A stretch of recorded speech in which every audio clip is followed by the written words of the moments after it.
E o que eu quero essa noite é transmitir vida para você que está aí do outro lado, dizer que o Senhor da vida, o Senhor do amor, aquele que tem olhos como chama de fogo, pode olhar nos teus olhos e mudar a tua vida hoje, agora. Quando você estiver assistindo esse vídeo, pode ser nesse momento, no dia de hoje, ou daqui a uma semana, ou daqui a um ano, não sei, isso vai ficar correndo na nuvem, mas o meu Senhor, aquele que foi capaz de me amar quando eu era uma semente que ninguém dava nada, Ele é capaz de fazer isso com você. E eu entendo que essa noite o Senhor tem uma palavra diferente, uma palavra que provavelmente vai queimar o nosso coração. Mas antes disso, eu quero te provocar com um assunto. Quando você vai em Mateus 12, lá pelo versículo 27, 28, Jesus, falando acerca de si mesmo, Ele vai dizer assim: olha, existe um valente que entra na casa daquele que pensa que é valente, ou que se acha valente. Ele entra, amarra o valente e lhe toma os bens. Jesus estava falando de si mesmo e do inimigo. E ele estava dizendo: o inimigo é valente, mas eu sou mais. Mas calma, isso é o que nós vemos numa primeira leitura. Mas na verdade, ele também está falando de duas casas: a casa dele e a casa daquele que se pensa valente. Quando você volta um pouquinho, na verdade um muitão, e cai lá em Malaquias, você vai ver a famosa expressão: trazei todos os dízimos à casa do tesouro. Então eu vejo a expressão casa de novo. E isso mexe comigo, porque sempre foi difícil para mim chamar esse lugar de templo, chamar esse lugar de nave, embora eu saiba que tem uma proporcionalidade verdadeira nisso, mas eu prefiro entender que esse lugar é uma casa. E meditando sobre esses dois textos, eu comecei a entender que até aquele que diz que não participa do momento que vamos fazer agora, que é o ofertório, ele diz assim: eu não quero dar, isso é da antiga aliança. Na verdade, ele só não está dando para uma casa, mas ele está servindo a uma outra casa. Não tem como você não servir a uma dessas duas casas. Ou você serve a casa do Senhor, ou você serve a outra casa, mas de alguma maneira você vai estar financiando alguma das casas, você vai estar apoiando alguma das casas. Alguém pode dizer assim: mas pastor, eu não faço nada de errado. Ok, eu concordo com você, quem sou eu para te botar um peso sobre esse assunto? Mas a verdade, irmãos, é que você tem a natureza de Deus. Você foi feito para adorar, você foi feito para ser generoso, você foi feito para ser doador. E se você não conseguir adorar ao Senhor, você vai adorar alguém, alguma coisa ou a si mesmo. Se você não conseguir ser doador nessa casa, você vai ser doador em outro lugar. Se a tua generosidade não estiver nesse lugar, não se iluda, ela vai se expressar em outro lugar, mas de alguma maneira você vai cumprir o que o Senhor falou. Então, quando o Senhor fala, trazei todos os dízimos, é uma ordem que tem uma proteção. É como quem diz assim: ô filhão, eu já sei que você vai entregar isso em algum lugar. Talvez você entregue isso num bar, talvez você entregue isso num investimento errado. Por que você não entrega na minha casa? Porque vai ter mantimento na minha casa. Mas uma casa não é feita de tijolos, irmãos. Uma casa é feita de gente. Sabe o que ele está dizendo? Vai ter mantimento para você, vai ter manutenção para você, vai ter vida para você. Amém? Então nós vamos fazer o ofertório agora. E se você está ao vivo conosco, vai passar embaixo, em algum lugar da telinha, a nossa chave Pix. E é um número de celular, também está aparecendo aqui no nosso Data Show. E não se preocupe, porque vai aparecer como favorecido: Igreja Batista Ministério Vida com Vida. Está tudo certinho, e eu só estou esperando o Ministério de Louvor correr aqui na frente para me ajudar, porque eu acho que eles ficaram assim tímidos com as câmeras, né? Mas vem correndo, e o pessoal do staff vai nos ajudar fazendo ofertório. Amém? Aleluia. Vamos lá, gente? Podem ir, sejam generosos. Isso. Vocês têm alguma canção bem bacana para agora, bem especial? Porque se vocês não tiverem, eu vou cantar, irmãos. Aí a transmissão vai cair. Meu Deus, que cai a transmissão, mas não cai o violão. Aleluia. Mateus foi ali comer um pastel. Isso. Cadê o meu povo? Enquanto os irmãos se posicionam, quero dizer para você que nós estamos no primeiro domingo do mês de junho, e para nós todo primeiro domingo é um domingo especial. E você que é aqui do Rio de Janeiro, do estado do Rio de Janeiro, da cidade do Rio de Janeiro, ou da cidade de Belford Roxo, você que é fluminense ou carioca, que está aqui por perto, você vai ser muito bem-vindo. Nós queremos te conhecer, te dar um abraço, te dar um beijo e orar pela sua vida. Amém? Vamos lá, pessoal. Adorado, exaltado és, Senhor, tão amado, desejado das nações, adorado.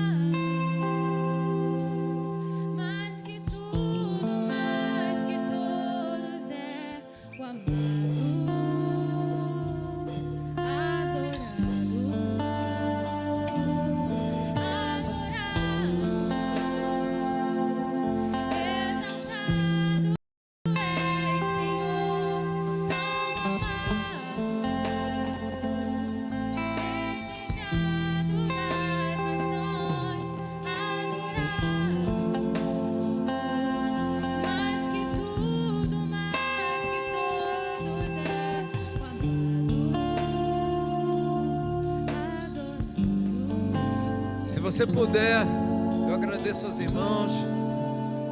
Aqui o pessoal é raiz, né? Vem com o filho no colo, isso é bênção demais. Se você puder, abra sua Bíblia em Lucas, no capítulo 5.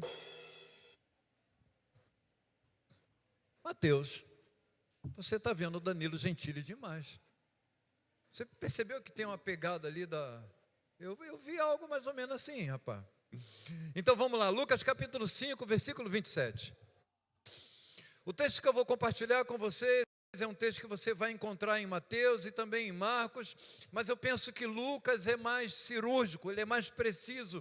Eu quero rapidamente, eu te confesso que essa é uma palavra que eu consigo talvez ministrar, aplicar e transferir em 15 minutos. Mas é uma palavra que me incendiou de ontem para hoje e eu preciso compartilhar isso com vocês. Então eu estou em Lucas capítulo 5, versículo 27. Então, depois disso, saiu e viu um publicano chamado Levi, assentado na coletoria de impostos, e disse-lhe: segue-me. Então, esse homem chamado Levi, deixando tudo, levantou-se e o seguiu. E Levi resolveu fazer uma outra coisa. Ele fez uma festa, um banquete na sua casa. E havia ali na sua casa uma grande multidão de outros, ou seja, não era só Levi agora, outros publicanos e outros que estavam com eles à mesa. Mas os escribas e os fariseus murmuravam contra os seus discípulos, dizendo: por que comeis e bebeis com publicanos e pecadores? E Jesus, respondendo, disse-lhe: não necessitam de médico aqueles que são sãos, mas aqueles que estão enfermos. Eu não vim chamar os justos, eu vim chamar os pecadores ao arrependimento. Amém? Irmão, quando você vai nos textos correlatos, você vai ver que esse Levi é o nosso Mateus, ou seja, o evangelista Mateus, aquele que escreveu o evangelho de Mateus. Eles são a mesma pessoa, só que Levi significa aquele que se une, enquanto que Mateus significa presente de Deus, ou talvez esticando um pouquinho o significado do nome seria discípulo. E talvez seja por isso que nós encontramos um Levi que se torna Mateus, ou um Mateus que estava escondido dentro de um Levi. Escuta, Jesus estava formando a sua equipe. Ele estava preparando uma equipe de 12, depois uma equipe de 70, Jesus estava formando um time. E lá estava Jesus andando ali próximo ao mar da Galileia.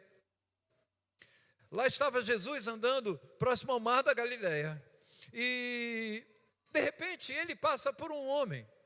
Esse homem está fazendo o seu trabalho, não é um trabalho muito agradável naquela época.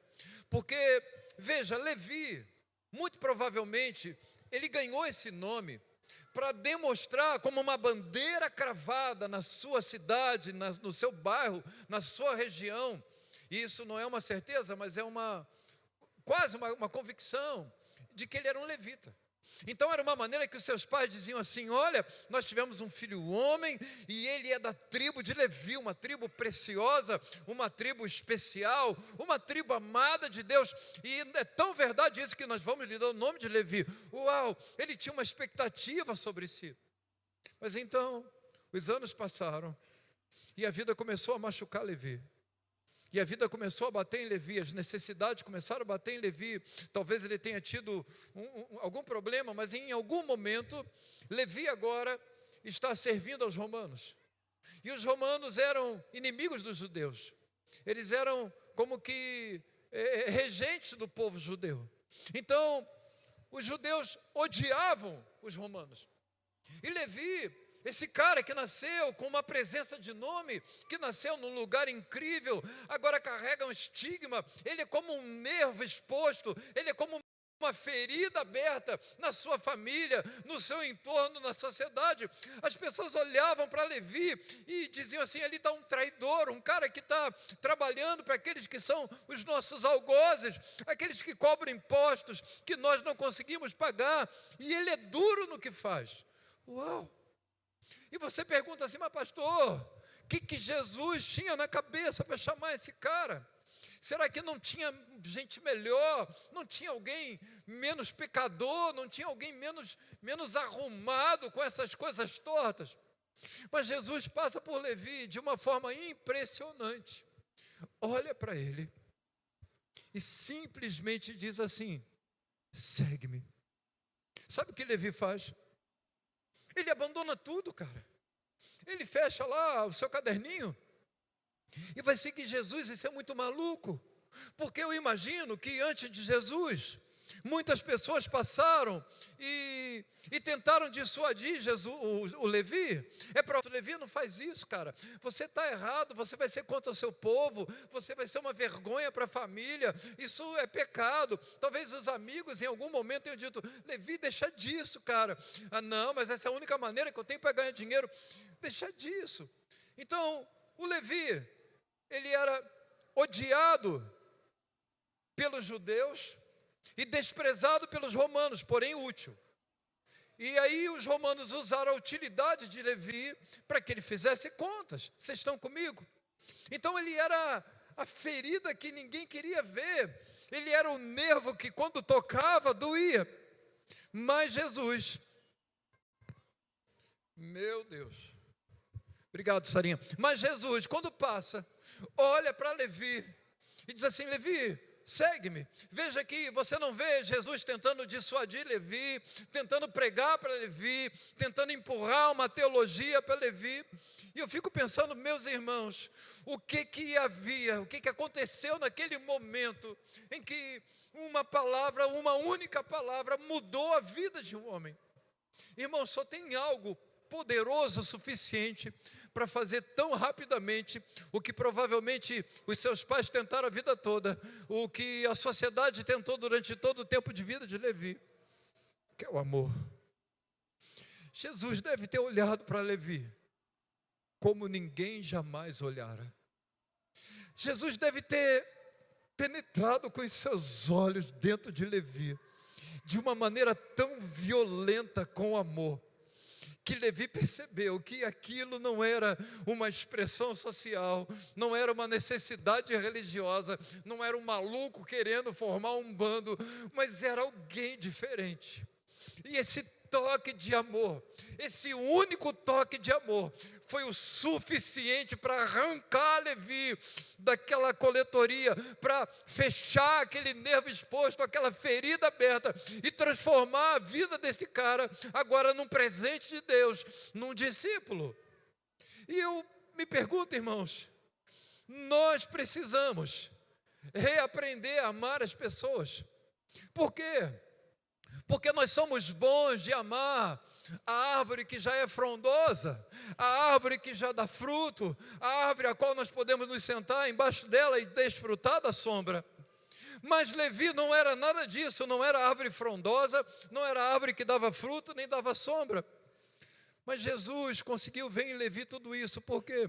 Porque Jesus não precisava ver a árvore, ele já celebrava na semente. Ele olhava para Levi e via um evangelista. Ele olhava para um pecador e via um homem de Deus. Ele olhava para o João e para o seu Zé e via um pastor, via um profeta, via um evangelista. Mas nós não. Nós queremos esperar a árvore brotar. Nós queremos ver se o fruto é daquele mesmo, se a sombra é suficientemente grande para nos abrigar.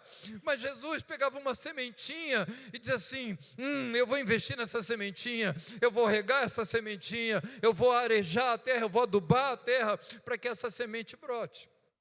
Irmãos, como nós precisamos a entender que o que move o evangelho é o amor.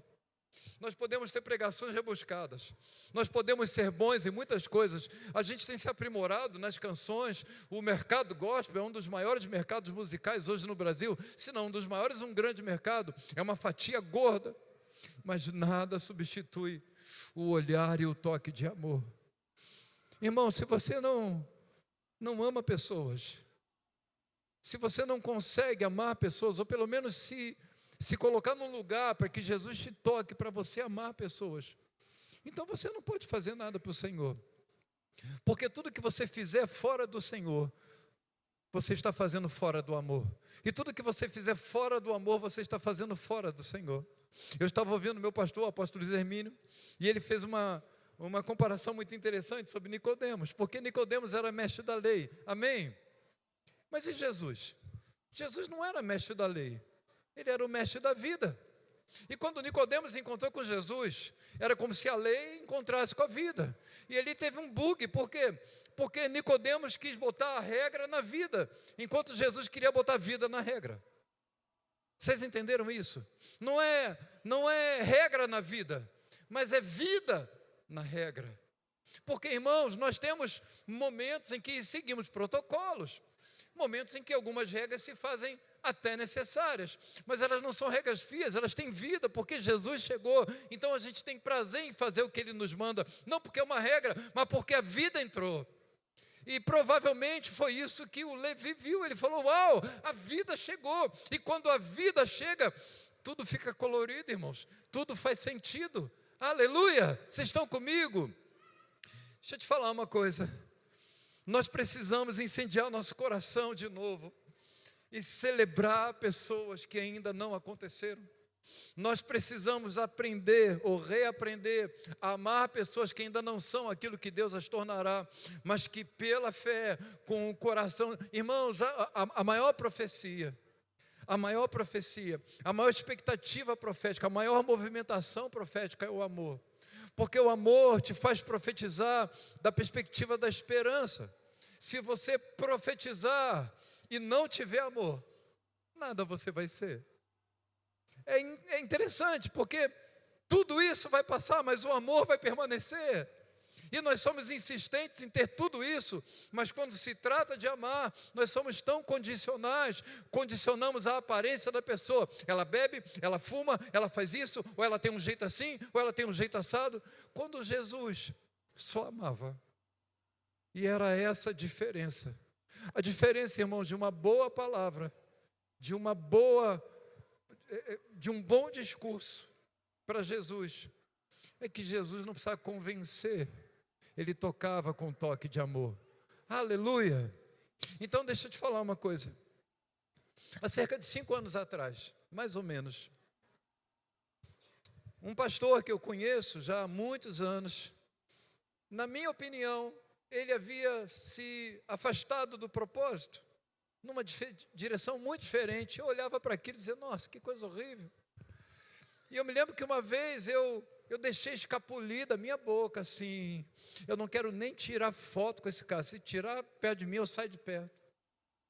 Passado alguns anos, eu reencontrei esse cara. Meu Deus, o Senhor fez uma obra incrível na vida dele. Sabe por quê? Porque ele encontrou o seu Jesus aqui na terra, que quis andar com ele, que pagou o preço de ver e de celebrar na semente aquilo que ninguém via. E eu me lembro que quando eu reencontrei, nós nos olhamos e bateu um certo constrangimento, mas então um abraço nos atraiu. E nós nos abraçamos ali por alguns segundos, talvez por um minuto. E aquele abraço dizia tudo. Aquele abraço dizia da minha parte, eu estava errado. E aquele abraço dizia da parte dele, eu sei que você estava errado, mas eu fui encontrado por Jesus. E nós reaprendemos o amor.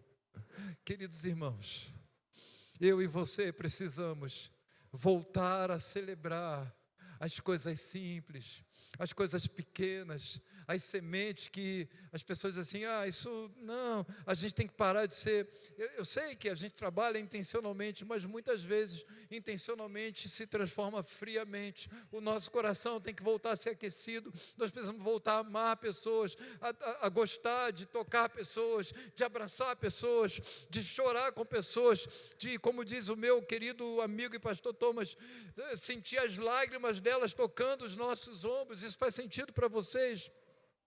A força do amor, a força de um olhar, de um amor, irmão, pode mudar tudo.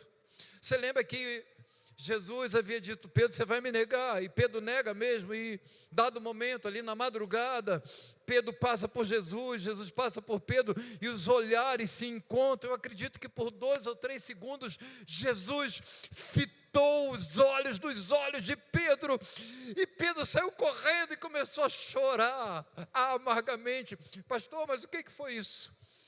A pancada de amor que Pedro levou de Jesus foi tão violenta que ele começou a chorar. E eu creio, irmãos, na poesia da minha vida, que cada lágrima era a amargura indo embora.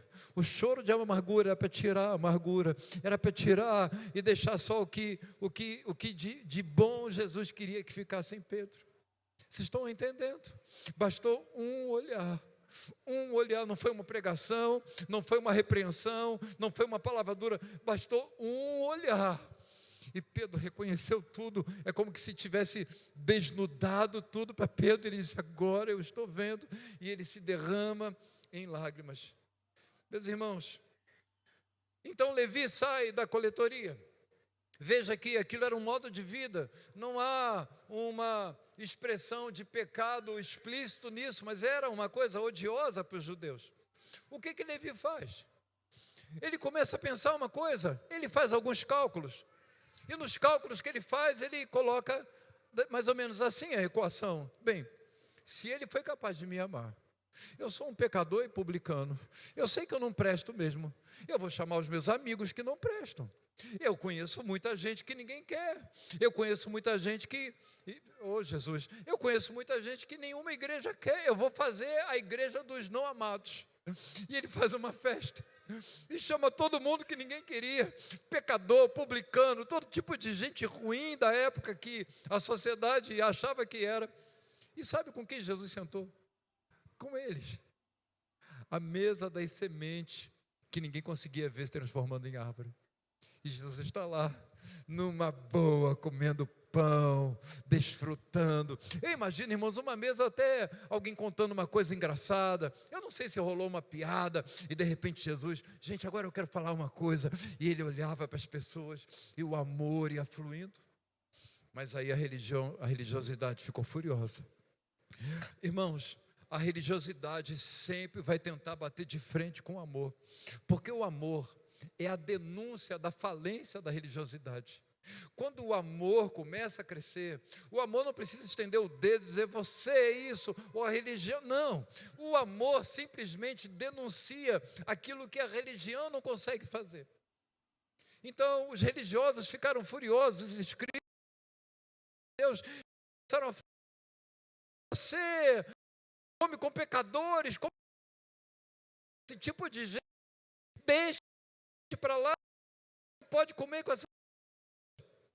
Querido, Jesus falou assim, sabe, vocês têm razão, eles são pecadores. O que vocês não sabem é que eu não sou médico de gente que tem saúde, eu sou médico de gente que está doente.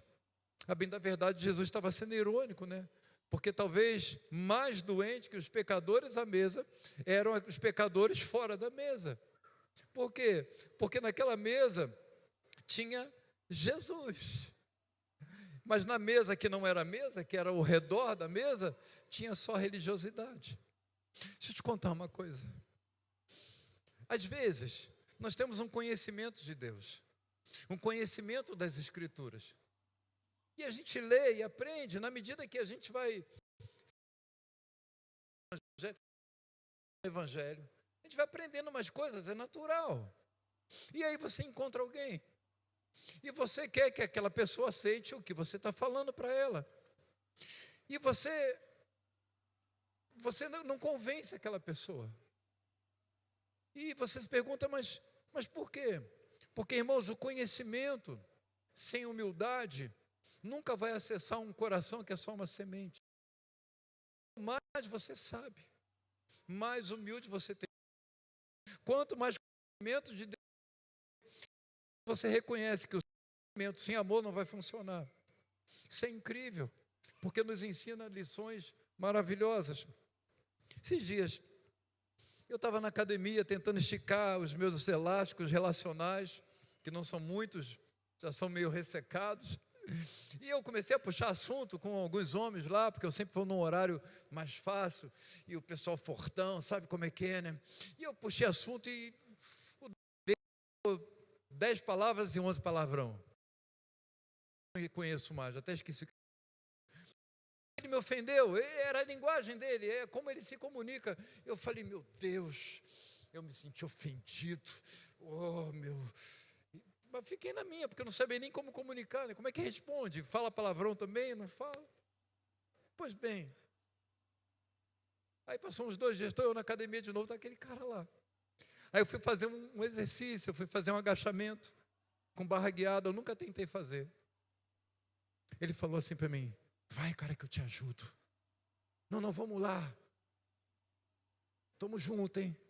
Eu falei, mas esse não é o cara que fala palavrão, cara. Mas ele conseguiu ter mais empatia por mim do que eu por ele. E agora o meu desafio não é não falar palavrão. O meu desafio é transferir o que eu carrego para ele, porque ele conseguiu me amar no meio de uma linguagem que eu não conheço. Porque eu fiquei numa bolha tão grande que não consegui entender que o que ele estava tentando dizer é, eu estou contigo, cara, conta comigo. Uma pessoa gentil num ambiente que, em geral, não é um ambiente muito fácil, é um ambiente hostil. Levi, o nosso precioso Mateus, ele teve a sua vida mudada. Eu quero dizer uma coisa para você. Ninguém vai nessa igreja, nessa casa, te enfiar a goela abaixo uma teologia rebuscada, ainda que precisemos de teologia, tá, gente? Não sou contra isso não, muito pelo contrário. Ninguém vai te empurrar umas regras comportamentais, ainda que nós saibamos que são boas, mas elas precisam ter vida.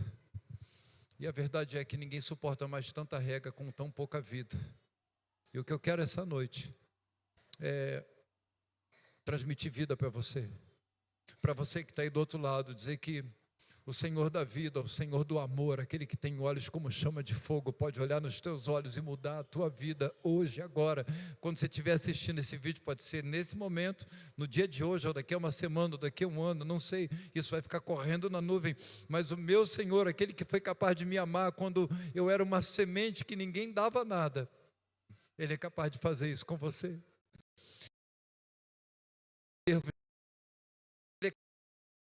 De mexer, oh meu Deus, me ajuda a falar isso, com a ferida que fede.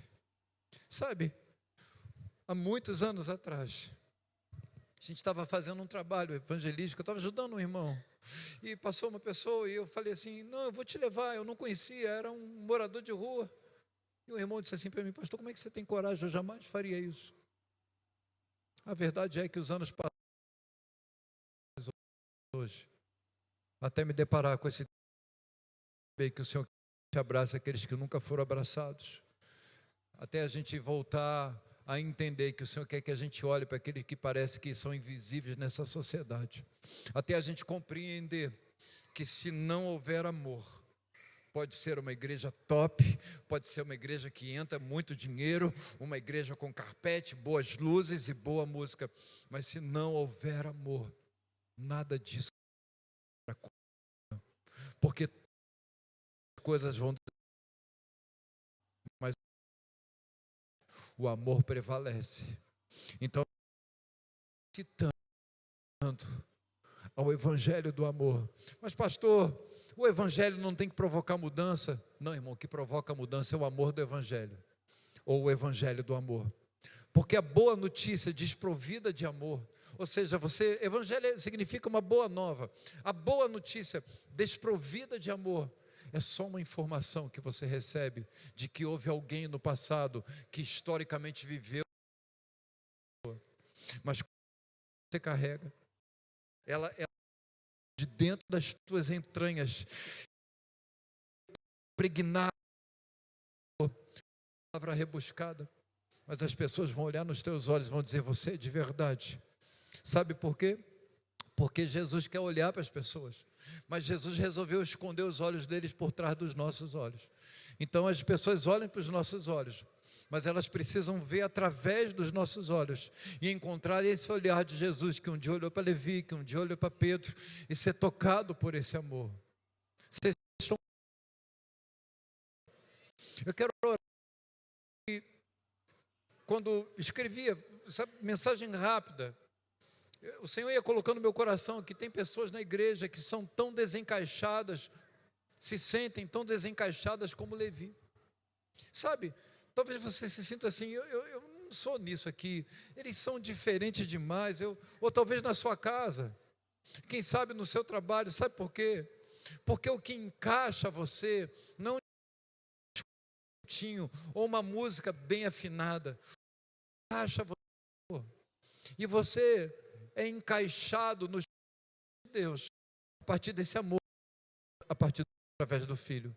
Amém? Você deseja essa oração? Porque eu desejo orar por você. Levanta a sua mão. Pastor, eu quero isso. Levanta a mão bem alto, bem bonito. Glória a Deus. Aleluia. Porque eu também quero. Eu preciso disso. De vez em quando alguns irmãos mandam mensagem para mim, e não é para pedir nada, não é para pedir oração, é só para perguntar: ei, como é que você está, pastor? Isso faz diferença. Porque a gente é usado, é celebrar você. Celebrar você, sabe que não tem problema ser usado quando aquele que é só amor resolveu te amar primeiro. Fica de pé.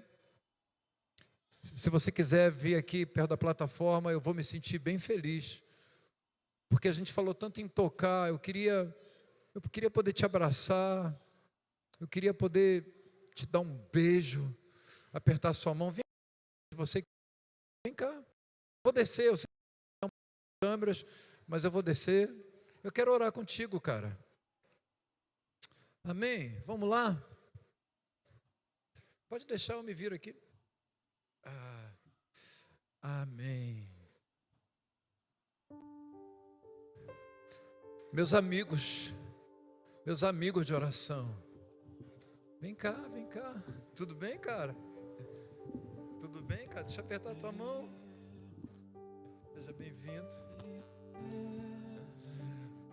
Tem mais gente? Eu quero dar um abraço em você. Eu quero poder orar pela sua vida. Eu quero poder olhar nos seus olhos. Olha ela aí, ó. Tudo bem, princesa? Carlinho, vem cá, Carlinho. Carlinho, para ser se tiver alguém com bloquinho, pode multar. Bota na conta da Kelly. Tem algum companheiro do Carlinho aqui que deseja sentir o amor de Jesus? Vem aqui na frente, você vai ser tocado por esse amor. Existe uma expectativa santa que o toque do amor de Jesus vai tocar você, vai tocar sua casa, vai tocar sua família, vai tocar as pessoas ao teu redor. Amém. Olá, querido. Deixa eu te dar um abraço, posso? Deus abençoe. Tem mais alguém? Pastor, você não vai pregar sobre 7 passos para se aproximar de Deus? Eu não preciso de 7, irmão, eu preciso só de um olhar. Eu preciso só do amor dele. Aí eu dou um pulo. eu posso ir pelos passos, eu posso dar um salto enorme. Amém? Newton, vem cá, você é meu amigo. Sabrina, vem cá. Eu mandei um áudio para esse casal lindo hoje. Aí o Newton ousadamente me respondeu com uma foto. Estou aqui ao lado da minha amada. Aleluia. Vem cá, Sabrina, preciosa. Oh, Jesus. Na minha vida. Eu ouvi uma palavra do meu pastor sobre como ganhar um filho de volta. Aquilo me arrebentou por dentro. Injetando amor, vai injetando amor, vai injetando amor. Você quer ver uma coisa? Não sei se está filmando aí. Quando o filho pródigo voltou, ele não voltou porque lembrou do irmão que cumpria as regras.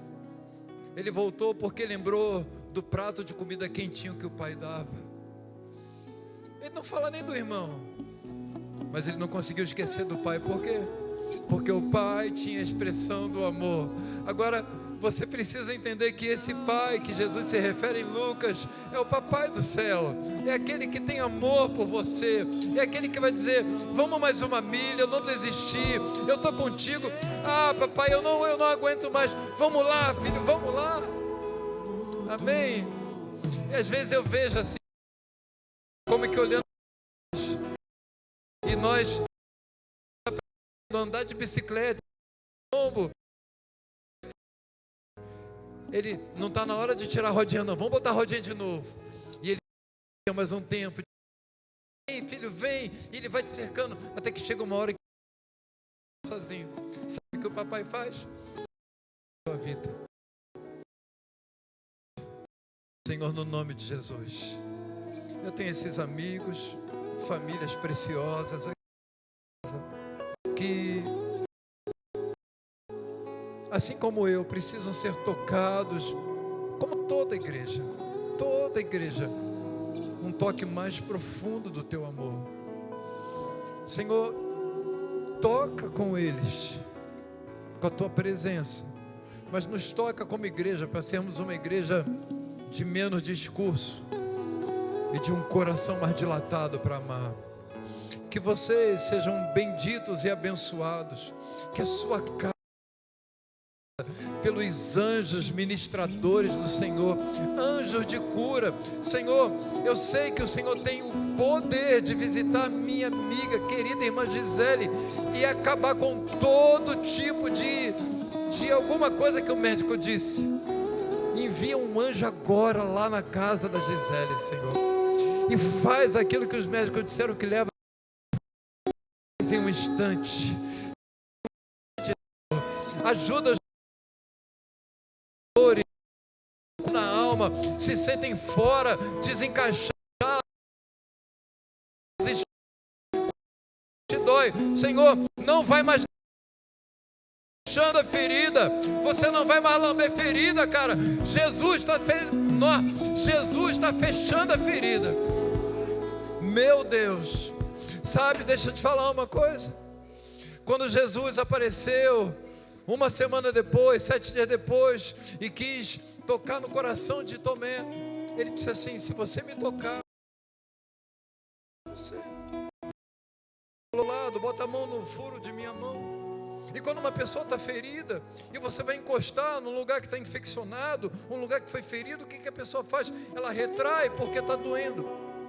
Mas Jesus disse assim: pode encostar, porque eu tive com o Pai, minha ferida não dói mais. As minhas feridas não são mais feridas, são um testemunho de que o amor venceu. Venceu a cruz. O valente que se achava muito valente foi lá e amarrou, e dando nome aos diabos, Jesus venceu o diabo. Amém? Então que você seja tocado, ferido para o bem por esse amor, em nome de Jesus. Deus abençoe sua vida, Deus abençoe a sua casa, Deus te abençoe. Aleluia. Meu Deus.